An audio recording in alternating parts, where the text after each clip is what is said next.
After a brief period of time spent alone at home, a girl vanished from sight. It was hard to imagine that anything like that could have happened in real life. So what happened next felt more like a detective thriller than a true crime. When the truth was eventually revealed after 15 years, everyone was horrified. On May 2, 1982, Jessica Disson was born in Shepherdsville, Kentucky, a small American town. It was a peaceful community where most people knew one another well and were engaged in farming. Jessica helped her parents look after their two younger brothers while they were at work from a young age. Jessica became more self-sufficient as a result, and her parents could always count on her. In order to pay for her first car, at the age of 15, she started working a part-time job at a nearby restaurant. A few years later, she had saved up enough cash to fulfill her dream of owning a red Pontiac. Jessica had good grades, despite working a part-time job, and she began to plan to go to college to become an accountant after graduation. When Jessica, then 17 years old, started her senior year in the fall of 1999, she also began dating a boy, which made her very happy. Her day started out normally in the morning, on Friday, September 10th. While Jessica was still asleep, her parents left for work, her younger brothers left for school, and went to the bus stop. Jessica stayed at home and was expected to take her car to school shortly after her brothers. When her mother got home, sometime around noon, she noticed something strange right away. Jessica was supposed to be in class, but her car was parked in front of the house. The mother went to her daughter's room after entering the home. When Jessica was not in her bedroom, her first assumption was that she might have overslept and missed school. The mother then speculated that Jessica might have called her father to see if he could give her a ride to school. When she called him, he replied that he had left for work by himself that morning. The mother attempted to start Jessica's car with a spare key she had taken from the house, thinking there might be a problem with it. But as she got closer to the vehicle, she noticed an unsettling scene. First of all, the driver's door was ajar. Secondly, and perhaps more concerning, Jessica's phone was resting on the seat with the numbers 9 and 1 displayed on the screen. One of Jessica's shoes and her keys were under the front seat, and her work clothes, purse, and textbooks were in the back seat. The mother assumed the worst right away. It was obvious that someone had opened Jessica's phone to dial 911, but had stopped short. Furthermore, it is clear that Jessica could not simply leave her belongings in the car and drive away. She would have needed to walk several miles along the road because the family lived on the outskirts of town. Jessica's parents discovered that their daughter had not shown up for class when they called the school. The school should have informed them about this, but for some reason it hadn't. A few hours later, Jessica's parents received a call from Jessica's best friend at the restaurant where they worked, informing them that Jessica had not arrived for her shift, which further alarmed them. Jessica's parents decided to call the police after becoming concerned about her absence from school and work, as well as the fact that her belongings, including a phone with 911 dialed, had been left in an unlocked car. But the sheriff just said that Jessica probably wandered off and would come back sometime. He did not even seem to notice that she could not go very far without one of her shoes because it was left in the car.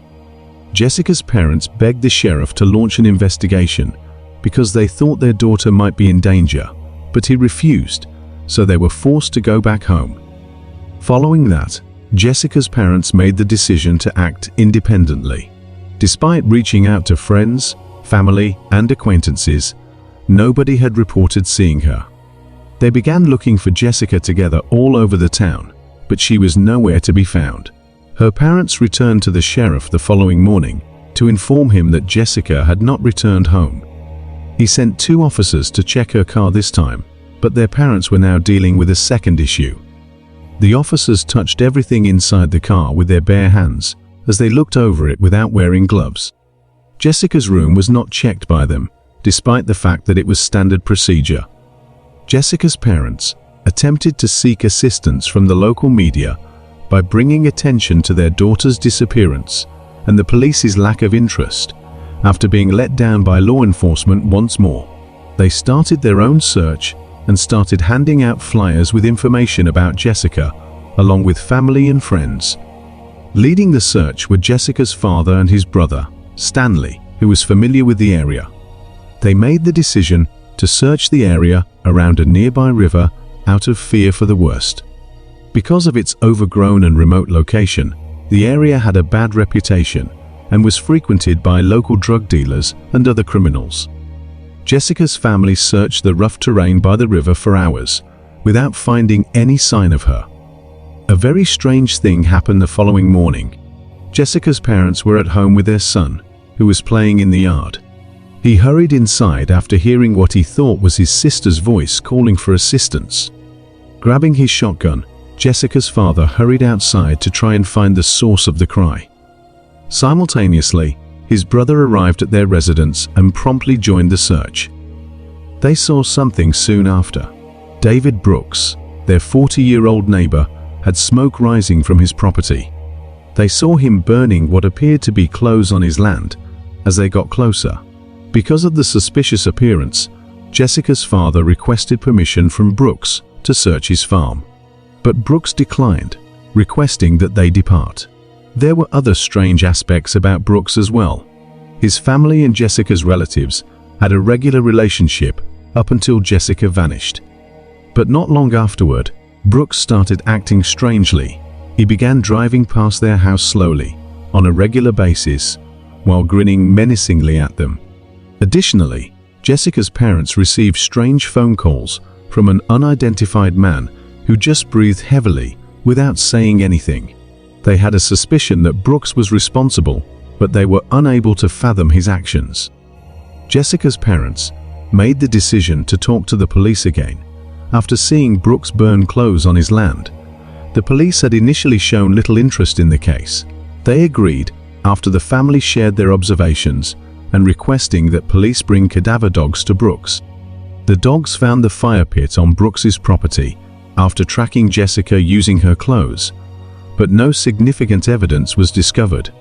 In one of the sheds, the dogs also found black gloves, indicating the presence of a decomposing stench. Even though Brooks continued to act suspiciously during the search, the police were unable to link him to Jessica's disappearance and left empty-handed.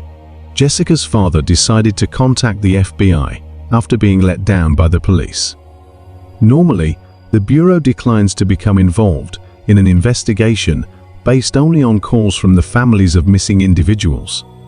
But on this occasion, they made the decision to do so right away. After conducting extensive research and considering the unsettling information provided by Jessica's parents, the FBI came to the conclusion that something genuinely horrifying may have happened to Jessica. After that, a thorough investigation got underway, one that the local police had been hesitant to carry out. Fingerprints from Jessica's car and room were gathered by FBI agents. They also seized all potential evidence for analysis and sent it all to the lab. Additionally, the investigator coordinated a thorough ground search with the help of helicopters and volunteer recruitment. They thought that maybe Jessica's body was in the pond near her house, so they looked all over the bottom. After thoroughly searching Brooks's farm, FBI agents discovered something extremely concerning. They discovered a printed picture of Jessica inside one of the sheds. Detectives were almost positive that Brooks had some sort of involvement in her disappearance following this unsettling discovery. Joseph, his 35-year-old brother, was also a suspect because of his peculiar behavior during the police search of his property. During the search, something went wrong. Investigators concentrated all of their efforts on the search in the area, nearly certain that Jessica had died, since they could not find any evidence strong enough to bring the brothers to justice. 17 days after her disappearance, on September 27, the police got a call. While driving beside the river where Jessica's father had first looked for her, a woman noticed something odd next to a tree off the road and decided to investigate. As she got closer, she noticed it resembled a human body and immediately dialed 911. When the FBI agents got there, they did in fact discover a young woman who was missing a few fingers and limbs and was dead. Detectives came to the conclusion that she had been sexually abused because she had a rope tied around her legs with paint traces in red and silver, and some of her clothes were missing. The decomposition was so advanced that they were unable to positively identify it as Jessica. After visiting her home, the policeman asked her parents for assistance in identifying her. Jessica's mother concurred, but her father found it difficult to look at his dead daughter. When she arrived at the scene, she was initially unable to identify her, but soon realized that the small butterfly tattoo on her body was in the exact same location as her daughter's. Subsequently, medical professionals established the deceased's identity and concluded that strangulation was the cause of death. Her body was also covered in numerous bruises. The most shocking discovery was that Jessica had been alive for about 3 days after going missing, even though experts had determined that her limbs and fingers were detached post-mortem, indicating that she was still alive at the time. It implied that although the police had a chance to save her, they did nothing at all to do so. The FBI decided to re-interview Brooks following the body's discovery, and this time they discovered something new. Brooks initially told the FBI that he had seen Jessica the morning she disappeared when they had first spoken. In the second interview, he altered his account to claim that he had not seen her at all that day. He said he was at home that morning in bed with his wife, and she had given a different account of her husband's testimony when the detectives questioned her. Even though there was no such evidence, the FBI persisted in questioning Brooks, asking him what he would do if they discovered his fingerprints on the victim's body. Brooks's response was very suspicious. He said that in that scenario, he would have to admit everything. The FBI chose to arrest him and proceed with the trial after he failed a polygraph test. They knew that, since they had not discovered any conclusive evidence connecting Brooks to the murder, the likelihood of a guilty verdict was minimal. All they had was unsettling, albeit circumstantial evidence of his involvement. The detectives kept working the case and looked for any more evidence. While preparing for the trial, investigators remembered another intriguing detail. Something like the rope that was used to bind the victim's legs was discovered when searching Brooks's vehicle. But no DNA samples were discovered on it, so this is just more circumstantial evidence. Start of the trial was in January 2003. Brooks's attorney maintained that there was no evidence at all and asserted his client's innocence. During the trial, another thing was revealed. Investigators discovered the victim's missing limbs in close proximity to the body when they found it. After putting them in designated containers, they gave them to the neighborhood police. They allowed the boxes to decompose extensively at room temperature, disregarding labels that advised storing them in the refrigerator. Therefore, even in the unlikely event that there was any evidence such as possible DNA traces from the murderer, it was lost as a result of this mistake. The other circumstantial evidence against Brooks was not strong enough. Ultimately, the man was released because the jury was unable to come to a unanimous verdict. State statutes said that he could only face new charges in the event that fresh evidence surfaced. This was a devastating blow to Jessica's parents. They were nearly certain that Brooks was responsible for the death of their daughter. Furthermore, their daughter might have been saved if the police had taken their duties more seriously. Thus, they ultimately gave up on getting justice. This case was not resolved in the ensuing years and was eventually nearly completely dropped. Lynn Hunt, a new detective, started working with the local police force in 2012. She was tasked with investigating unsolved cases, and she was drawn to Jessica Disson's murder right away. She was horrified to see how careless her predecessors had been after reading through the case files. The majority of the documents contained numerous mistakes, lacked any mention of discussions with the parties concerned, and improperly documented the evidence. To put it another way, it was handled so poorly that she was forced to essentially begin the investigation anew. Her first move, 13 years after the murder, was to get in touch with Jessica's family. She was given a box containing Jessica's possessions from her car by one of her brothers, who is now an adult and lives apart from his parents. Ever since the police gave the family back these items, he had held onto it. Hunt was astounded once more at how heedlessly her colleagues had handled the evidence and neglected to store it in accordance with protocol. It was unlikely that these things would help her now after many years. Still, she examined everything she could find with diligence. She soon found out a fascinating detail. It was the report from Brooks's medical examination among the documents. It said that he had an extremely low IQ of only 61. This sparked questions about all police activities, including questioning Brooks. He may not have fully understood most of the questions and may not have provided adequate answers due to his significantly low IQ. All of this made Hunt wonder if the man had anything to do with the case at all, since his strange behavior could just as easily have been caused by his extremely low IQ. Hunt then started to speculate as to who else might have killed this person. She did a thorough investigation on every person connected to the case or residing nearby. This continued until September 2014, which was almost 15 years after Jessica's passing. A departmental colleague called Hunt with some interesting information. An inmate at a Kentucky state prison asserted that he knew Jessica Disson's killer's true identity. Hunt was a little skeptical about this lead. When prisoners wanted to provide the police with information, it usually ended in disappointment and wasted time. Many of them merely make up stories to get early release or better treatment while incarcerated. Nevertheless, she realized that she had to follow up on this lead to ensure it was genuine. She went to see the man who was supposed to have the information at the prison. He claimed that for a while, he and another person convicted of the same charged child abuse shared a cell. The two grew close on this common ground and occasionally shared information about their crimes. The cellmate informed him one day that he had killed Jessica Disson, among other things. The detective was shocked when the informant then dropped a bombshell, revealing this man's name. It was Jessica's uncle, Stanley Disson, her father's brother. The informant claims Stanley admitted to him that while Jessica was residing in their home, he had sexually abused her for a number of years.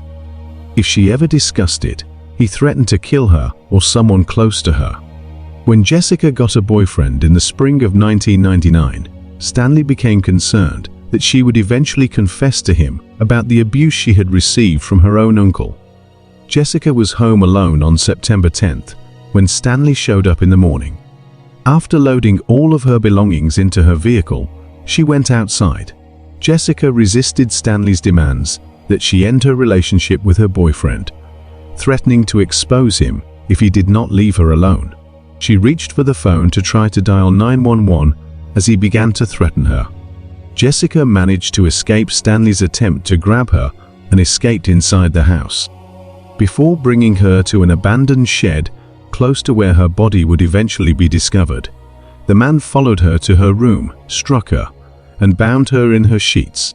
After torturing and mutilating her for several days, Stanley killed her, moved her body to a prominent spot close to the road, and buried the sheets beneath the shed. He added that he amputated a few of the victim's limbs in an attempt to fool the police into believing drug traffickers were responsible for the murder. Detective Hunt came to the conclusion that the informant could not have made this detail up because only Jessica's closest relatives were aware of the missing limbs.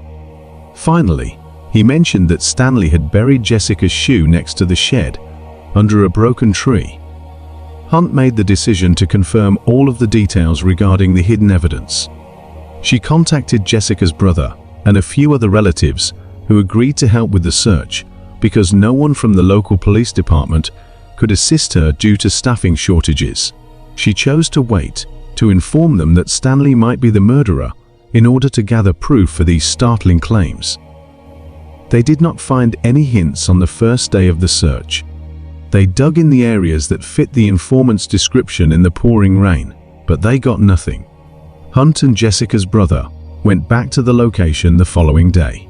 They started excavating the soil inside the abandoned barn he had indicated to them along the way, and almost instantly a long-awaited breakthrough occurred.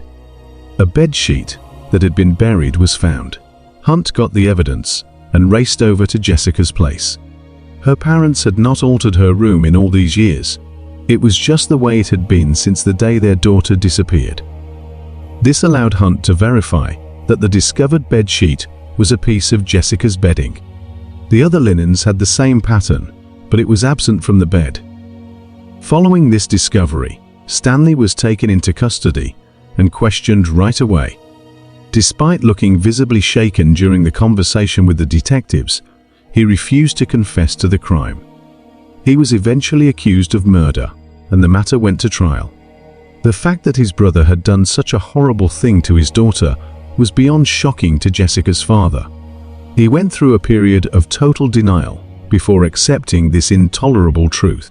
He later remembered that Stanley had suggested looking for Jessica's body near the river in the early days of her disappearance, but he became ill during the search, so his brother drove him home. As it turned out, Jessica was found only a few hundred yards from the barn where this had occurred, indicating that Stanley may have purposefully misled them into thinking she was still alive. Detective Hunt conducted background research on the suspect in an effort to gather more evidence before the trial. Hunt quickly learned of an even more unsettling truth, though she already knew he had served time for abusing another girl in their family. A number of other women who were close to Stanley reported to the police that he had molested them when they were little. He would tell their family that he was temporarily homeless and ask them to let him stay in their house for a while. This pattern was consistent. Stanley used threats to silence the girls when he was left alone with them and carried out his heinous acts. After hearing all of these accounts, the police came to the conclusion that Stanley had been doing this for 30 years. Despite this, Detective Hunt recognized that it would be difficult to convict Stanley of the murder because there were so few clear-cut pieces of evidence, like fingerprints or DNA. She kept working on the case until she came across a box of old files that she had not yet looked through. Examining its contents, Hunt was struck once more with the ineptitude of her predecessor's handling of the case. There was a letter in the box, dated June 26, 2002. The same account, which Hunt heard from the prisoner in Kentucky just 12 years later, was submitted to the authorities by another informant. Stanley had already been incarcerated since the summer of 2002 for attacking a minor relative. He told his cellmate about killing Jessica during that period. The cellmate, who happened to be a police informant, wrote a letter to the department in charge of the case, detailing all of Stanley's heinous crimes against his niece. And what do you think happened? Did the police just disregard the letter, perhaps convinced of Brooks's involvement during those years, and stop looking into other possibilities? Hunt was again displeased with the incompetence of her colleagues. Had they been more diligent in their work, this case might have been resolved in 2002. She could only wait for the trial now, years later, in the hopes that Stanley would at last receive long overdue justice for his deeds. Stanley proclaimed his innocence before the proceedings started in 2015. Jessica's parents were in the courtroom, and they could barely look at the relative who had ruined their lives. And they were angry that he could not just come clean and offer them some sort of resolution. Due to the dearth of strong evidence against him, the prosecution thought there was little chance of getting a guilty verdict on the murder charges. The assault accusations against the other girls in the family presented another issue. The prosecution chose to offer Stanley a plea deal because all of them would have to testify in court and give detailed accounts of what Stanley had done to them. In exchange for Stanley's confession about his assaults on family members and his involvement in Jessica's murder, they agreed to remove the death penalty. Ultimately, he consented and entered a guilty plea. He was not obliged to reveal any particulars about the crimes as part of the agreement. Jessica's parents were unhappy about it because they wanted to know the whole truth, but Stanley had to keep quiet because of the terms of the plea agreement. The murderer was sentenced to 20 years in prison, with the possibility of release after 15 years. Stanley may be released at age 71, as he was 56 at the time of sentencing. Following the trial, Jessica's father pledged that he would wait for his brother to take matters into his own hands if he did not pass away in jail. In 2019, Stanley denied killing Jessica in his first interview. He said that he had been at work that morning. However, after 20 years, it was impossible to confirm. Furthermore, he was unable to explain how two unconnected informants could have come up with the same tales, including details like a bed linen burial site that the murderer alone knew. Detectives have yet to rule out David Brooks's possible small role in the case. Stanley could have asked for assistance in getting rid of the victim's belongings because Stanley knew him. Brooks may not have fully understood the situation given his low IQ. He may have set the girl's clothes on fire, and Stanley may have given him the gloves that contained the body odor that the dogs had picked up on. He might have left Jessica's picture in Stanley's shed so that it would frame him.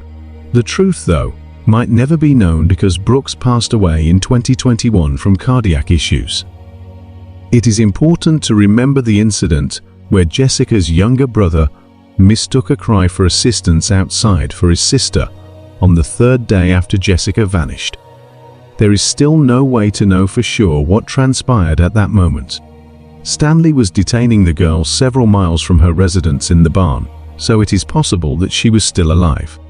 There is a somewhat unlikely possibility, but the child most likely imagined it because they were stressed, or else someone else was screaming.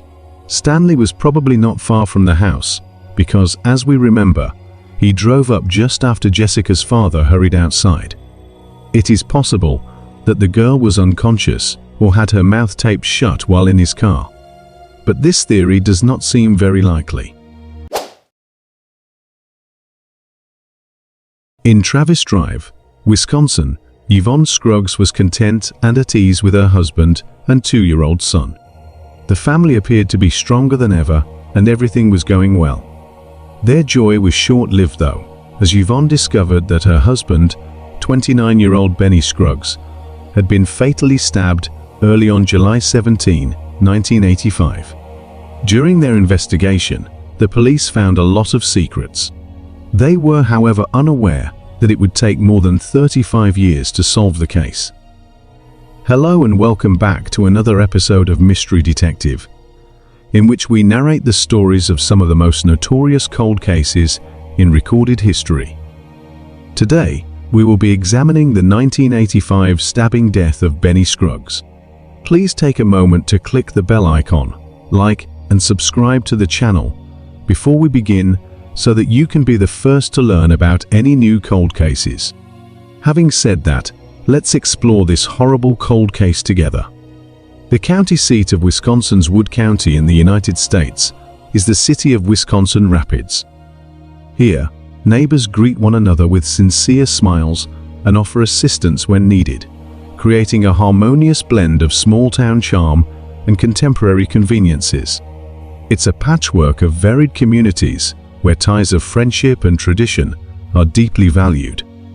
Living in Wisconsin Rapids offers a rewarding and enriching experience, whether it's supporting the local sports team, taking part in community festivals, or just taking in the peace of the surrounding natural wonders. It also provides a safe atmosphere with 1.71 violent crimes per 1,000 residents. Nonetheless, no city in the world is completely impervious to evil. Following the brutal murder of Benny Scruggs in Wisconsin Rapids, the city was the focus of one of the longest-running cold cases in its history. On August 18, 1956, Benny Eugene Scruggs was born in Pickens, South Carolina.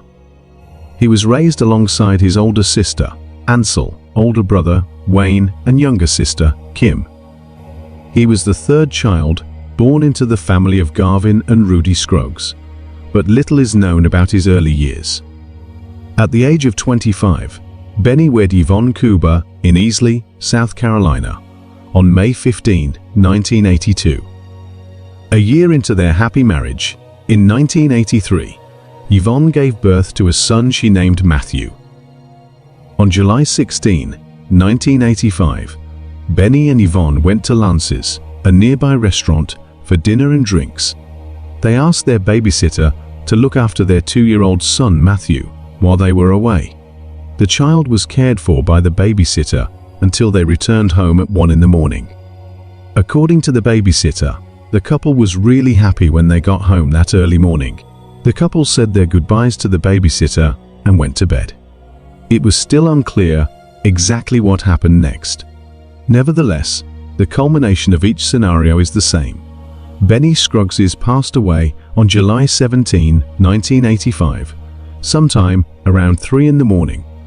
A man named Brian Walker called the police and told them about Benny. He asked the police to be at the Scruggs home right away. When they asked for more details about the situation as they were en route, Brian informed the police that he was Benny's neighbor and that Benny's wife, Yvonne, had called him for help. On arrival at the Scruggs home, he saw that Benny had been stabbed.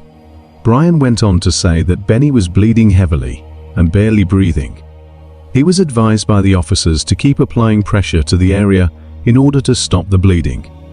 In response, he said that he was carrying a knife in case the murderer returned. The police first calmed him down and advised him to put the knife down and instead apply pressure to the wound because they were aware of the circumstances and knew how worried he would be. Over the phone, officers could hear Brian calling Yvonne to come press on Benny's bleeding area. Additionally, they heard Yvonne mention that one of her butcher knives had vanished. Benny's mobile home, located in the Pioneer Village Mobile Home Park at 1310 29th Avenue South in Travis Drive, was quickly approached by Wisconsin police. With a towel covering his stab wounds, Benny lay bleeding on the waterbed in his trailer home. The coroner pronounced Benny dead when the ambulance finally pulled up to the scene. A single knife wound to the upper left side of the chest was found to be the cause of death after the police sent his body for an autopsy. According to Dr. Robert Huntington, the medical examiner, the murder weapon was an extremely large knife.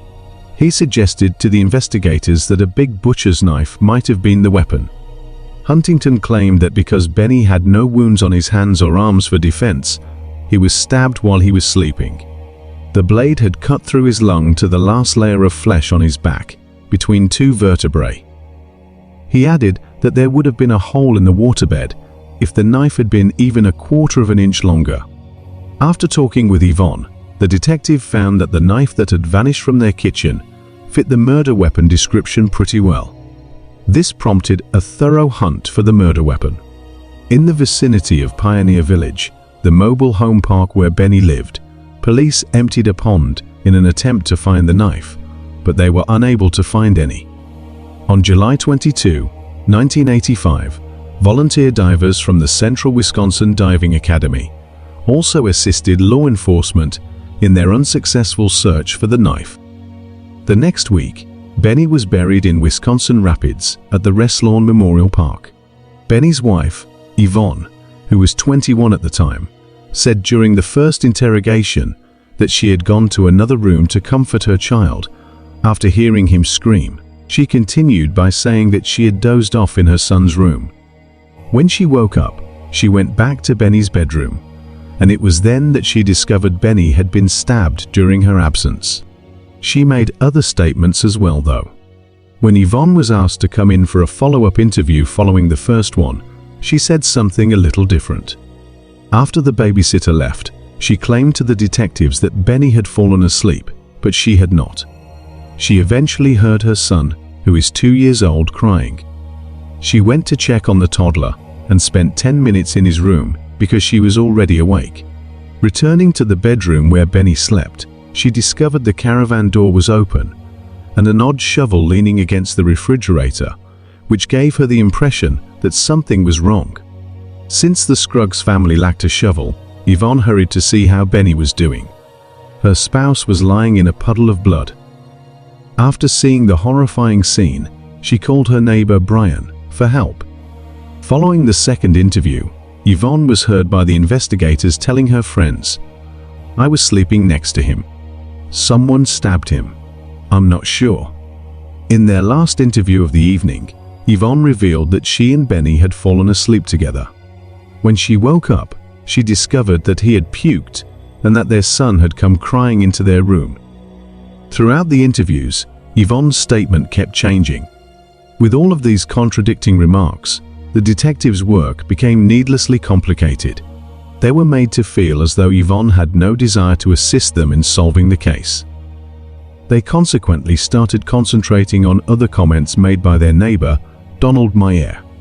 While few people had any information that could have helped with the investigation, Donald Meyer's testimony was deemed crucial by the authorities. Meyer lived close to Benny and Yvonne's house with a woman named Beverly Polanski and her 10-year-old son. Donald Meyer, a significant character in this compelling story, confided in one of the witnesses on August 10, 1985, revealing fascinating connections to the victim, Benny Scruggs, despite claiming to have only known Benny for a short time. He claimed that their friendship began with the sale of a motorcycle and the purchase of a car. However, there was a surprising turn of events when Benny revealed that he had known his wife, Yvonne Scruggs, since high school. It's interesting that they ended up together again. 4 or 5 years prior, Mia and Yvonne had worked together at the Wilco store. Mia stated that although Yvonne felt he had mistreated her while they were in school, she was adamant about getting him back.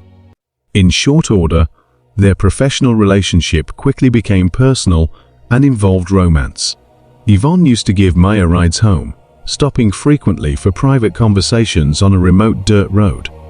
He went on to say that Yvonne was prone to losing her temper and that he wouldn't be shocked if she was the one who killed Benny. It is said that Yvonne confided in Maya before Benny was killed, airing her grievances regarding her husband. Yvonne and Benny's once ferocious passion had soured. Maya took her claim that she had lost the fizz to mean that she no longer felt the same way she did about Benny. The days before Benny's terrible death saw an increase in tension. Benny confronted Maya 3 days prior to his death, revealing Yvonne's constant reference to Maya, which infuriated Benny. It seemed to both men like a calculated attempt to provoke and arouse his jealousy. Maya said he had not seen Yvonne since February 1985, adding that Yvonne had invited him over while Benny was away the last time they had seen each other. They made good use of their private time and enjoyed themselves in the living room. Donald Meyer added that Yvonne told him just before he left that he already knew how to get rid of Benny if he ever wanted to be with her. Meyer's comments significantly altered the direction of the case. When Yvonne was interviewed in August 1985, the police confronted her about Meyer's remarks. Meyer's account was confirmed by Yvonne, who said she was embarrassed and didn't tell the police about her relationship with Meyer because she didn't think it was relevant to the investigation. She refuted ever making any suggestion to get rid of Benny though. Before long, Yvonne became the focus of suspicion, and the investigators dug deep to find any evidence that would allay their worries. On August 20, 1987, Yvonne's high school friend, Cynthia Rias, was visited by detectives Bruce Malarick and Exner. She said that in May 1985, she and Yvonne were at a social service event held at the Wood County Courthouse. Yvonne approached Cynthia as soon as Benny and she entered the room, lowered her face to her ear, and made crude remarks about Benny before revealing that he had found out about her lover. She added that since she and Benny wouldn't be together for very long, it wasn't something that worried her too much. Following this mysterious statement, Yvonne vanished and got in touch with Cynthia about 2 months after Benny passed away. She asked if she had heard about the murder of Benny, to which Cynthia replied that she had. Yvonne revealed to her that everyone believed that she had killed Benny, her husband. Cynthia questioned Yvonne about it, asking if she really did. Yvonne, however, didn't respond. Another witness who was acquainted with the Scruggs said Yvonne had once told her that she knew who had killed Benny. When the witness questioned her about why she didn't report the incident to the police, She reiterated that she knew who was at fault, but was unable to report him to the police. Following that statement, Yvonne's credibility was called into question, and the police began to suspect that she had some sort of involvement in the crime. The investigators were on edge due to Yvonne's provocative remarks. They carried on for several years. Nevertheless, the case stagnated due to a lack of evidence until Maya's fresh testimony in 2012. Maya piled up a lengthy list of criminal charges as the case was coming to an end, while Yvonne remarried to a man named Kevin Neukirchen. Mia faced 2 counts of threatening a Wood County judge in 2005. A jury found him guilty of the charges in 2006. He was accused of stalking on 10 different occasions. Years were going by, and the police still had no answers, despite reaching out to the jury members who had found Maya guilty on 2 counts and another jury that found him guilty on 6. However, as Donald Meyer awaited his stalking trial in the Wisconsin prison system and Wood County Jail, the case was about to take a turn. In 2012, he made contact with the Wisconsin Rapids Police Department, expressing his desire to talk about the murder of Benny Scruggs. Meyer was instrumental in cracking the case, even though he acknowledged to the police that he did not commit the crime. He told the police during the interview that Yvonne was trying to set him up for Benny's death.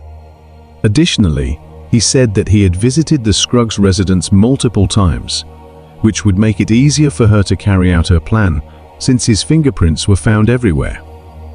In addition, he drew a detailed sketch of the caravan and included details about its occupants that had not before been disclosed, like the fact that the back door was bolted shut and the bedroom door did not lock. When a witness came forward in 2013, after reading about Benny's murder in the newspaper, suspicions regarding Yvonne increased even further. She stated in the interview that while Yvonne was still married to her new husband, her son dated her between 1989 and 1990. She continued by saying that Yvonne responded that she loved them both when she asked her about dating her son while she was married to someone else. In response to the witness's warning that she couldn't have it both ways, Yvonne retorted that she had already killed one spouse and could do it again if needed. During the interview, the witness's son who dated Yvonne was also present. He said he had asked her about her child's father and about what had happened to him when they were courting. According to Yvonne, he had died because she had killed him, but she did add that she couldn't remember much of it because she was intoxicated. Investigators spoke with a few of Maya's prisoners in 2013. They said that when Yvonne was married to Benny, Maya used to enjoy talking about his continuous physical relationship with her. The prisoners claim that during Maya's incarceration, he spoke with other prisoners about the Benny Scruggs case. One prisoner claimed that on the evening of the July 17, 1985 murder, Maya stood outside in Caravan Park and watched Benny and Yvonne Scruggs head back home. Maya informed the prisoner that he was aware that Benny would be alone in the bedroom since Yvonne Scruggs would be in her son's room at the mobile home. In a separate interview, a prisoner told police that Donald Maya had told him what had transpired the day Benny Scruggs was killed. Maya allegedly entered the bedroom of the mobile home, stabbed Benny Scruggs, and left. After that, he went home, undressed, showered, and threw away the murder weapon along with his clothes. Maya said he knew the trash would be picked up first thing in the morning, so that's why he decided to kill that day. He also said that while the police were still looking for the murder weapon, the trash collectors picked up the trash with the knife in it. On November 13, 2015, Yvonne died in Eagle River, Wisconsin, from severe alcohol poisoning. Yvonne was the subject of Benny's investigations, and although the investigators harbored misgivings about her, she was never charged with or tried for murder. Maya informed a witness that Yvonne was dead and that the police would never find the knife after learning of her passing. Maya had once said that the night before he killed Benny, he had a sexual relationship with her. This information was provided by another prisoner. In an interview conducted later in 2017, one of Mayer's fellow prisoners claimed that he had admitted to killing Benny. He said that Yvonne's refusal to be with Mayer while her husband was alive was the reason Mayer killed Benny. He mentioned in the course of the interview that he also heard Mayer talking to his mother on the phone. He was expressing his relief in that phone call that Yvonne and Benny were both dead. Eventually, the investigators found the phone call tape which supported the witnesses' accounts. After 37 years, the Wisconsin Rapids Police Department received assistance from the Wisconsin Department of Justice's Division of Criminal Investigation. And in 2022, 60-year-old Donald Mayer was charged with Benny Scruggs' murder. Robert Kaiser, the Assistant Attorney General of Wisconsin, was serving as the case's special prosecutor. On September 9, 2022, Mayer, who was incarcerated at the Racine Correctional Institute in Sturtevant, was supposed to appear in court on the murder charge. He declined to cooperate with his public defender and would not leave his cell for the hearing. Mayer public attorney attempted to get a new date for a public hearing in December 2022, but the judge was not willing to budge. Donald Mayer was granted a retrial and entered a not guilty plea. His next trial, which was conducted virtually via video conference, was set for April 2023. There was no definitive verdict at the end of the trial. Donald Mayer showed up in court on May 2, 2023, following Judge Todd Wolf's order for the competency evaluation. Following a slew of accusations from the defendant, Mayer expressed a wish to end the retainer agreement with his lawyer and either take up the case alone or represent himself. Timothy Hogan, Mayer's lawyer, asserted he was not aware of Mayer's desire to be relieved of his responsibilities. Judge Wolf then mandated a hearing to determine competency before moving forward with the lawsuit. There was still no clear resolution to the case, and no new court proceedings were planned right away. Even though Donald Mayer's fate was not decided at the hearings, it seemed very clear that he would serve some time in prison. Mayer's future remained uncertain. Given how convoluted Benny Scruggs' case was, it appeared that any of them could have been the murderer from a distance. However, we'll have to wait and see how the legal process develops. We won't have all the answers until then. Do you believe Donald Mayer was actually to blame for Benny's demise, or did Yvonne have some hand in it? Post your ideas in the comments below.